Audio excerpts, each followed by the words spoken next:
This is the ending of JoJo's Bizarre Adventure Part 4.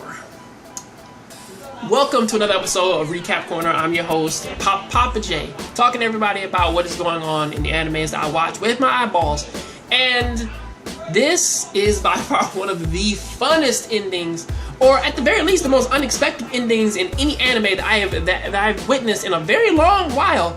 Especially since that, of course, Kira kind of had everything set up in his favor. Okay, he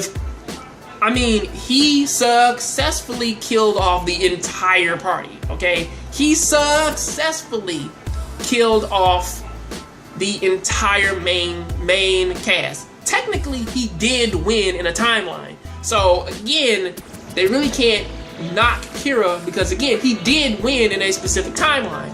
But going back and redoing this shit and looking at this like right here, it's like Kira could have won again. I mean, again, if Okuyasu, if he didn't wake up, he would have killed Josuke, and he would have killed Hayato, and he would have moved on, and he probably would have never been found.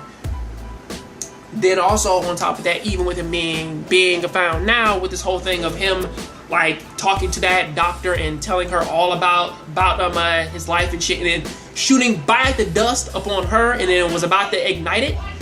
He was about to win again.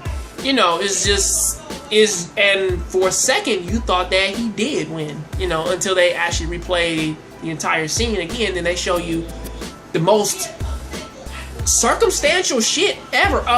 Of like fate just kicking you in the fucking ass here, of saying, you know what, one of these days the luck you have is going to run out, and you are gonna die in by far the most tragic and most unexpected way.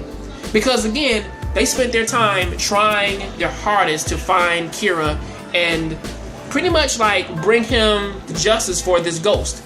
But the most fucked up thing of all this though is that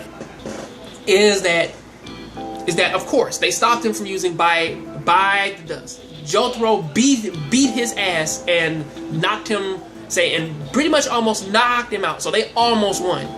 But the real fucked up thing about this, the real fucked up thing about Yoshikage Kira losing, it wasn't the fact that Josuke beat him down. It wasn't the fact that they stopped him from using by the dust with Act 3. It wasn't even the fact that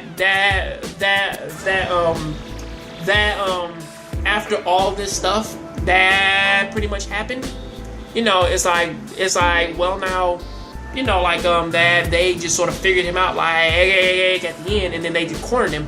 It wasn't none of that. It was the fact that Yoshikage Kira died from a dude just not paying attention and just ran him over. That's it.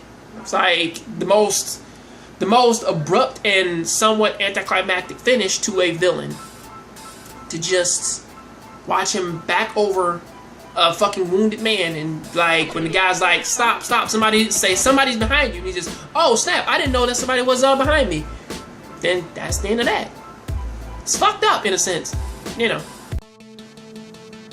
So this has got to be one of the most effed up chapters in One Piece to actually kind of come out in a really long while.